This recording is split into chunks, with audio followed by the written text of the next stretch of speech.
પણ સૌથી મહત્વની વાત જે થોડા દિવસથી અમે થાનગઢમાં ફરીએ છીએ તો અમને જે જાણવા મળ્યું, લોકો પાસેથી માહિતી મળી કે ભાઈ અહીંયા તો ડરનો માહોલ બહુ છે. આવું સાંભળ્યું છે તમે? ડરનો માહોલ બહુ છે. અમે થાનગઢના લોકોને કહેવા આવ્યા છીએ કે ડરના ડોક્ટર અમે છીએ, જડમૂળથી ખતમ કરી દેવાની જવાબદારી અમારી.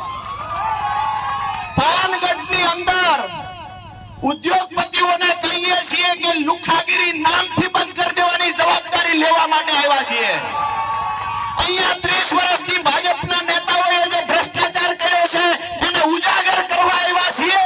એની સાથે મહત્વની વાત કરું, એક પણ માયનો લાલ પેદા થયો હોય તો આમ આદમી પાર્ટીના કાર્યકર્તાની હોળી કરીને બતાવે. અહીંયા જેટલા પણ નેતા નેતુડિયું છે આ તમામને વિનંતી કરીએ છીએ, અમે કોંગ્રેસ વાળા નથી, માફમાં રહેજો. અહીંયા કોઈ ધમકીઓ આપવા નથી આવ્યા, પણ એક વાત કાયદાકીય ભાષામાં રહીને કરીશ કે થાનગઢની અંદર ખંડણીખોરીઓ હોય, લુખ્ખાઓ હોય, એના ત્રાસથી થાનગઢમાંથી સારા લોકો, વેપારીઓ ગામ છોડીને જતા રહે. મારી વાત સાચી કે ખોટી?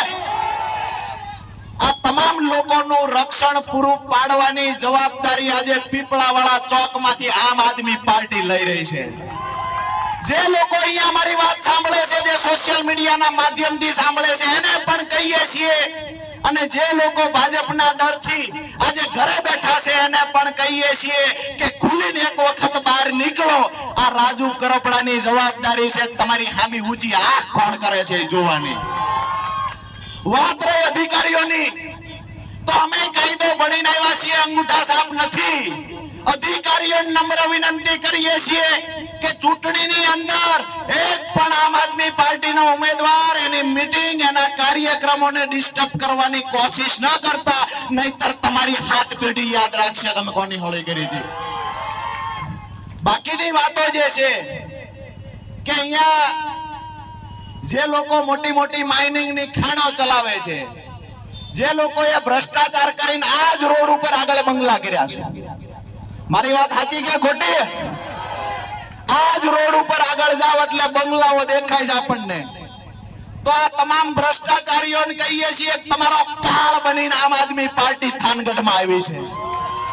તમામને વિનંતી કરીશું કે 30 વર્ષથી જે ભ્રષ્ટાચારનો ભોળો થાનગઢમાં લીધો છે એની અંદરથી છુટકારો મેળવવા માટે થાનગઢના ઓવરબ્રિજની વાત કરીએ તો અહીંના સ્થાનિક નેતાઓએ પોતાનો આર્થિક લાભ ખાટવા થાનગઢને 8 વર્ષ સુધી પરેશાન કરવાનું ગુનાહિત કૃત્ય કર્યું છે.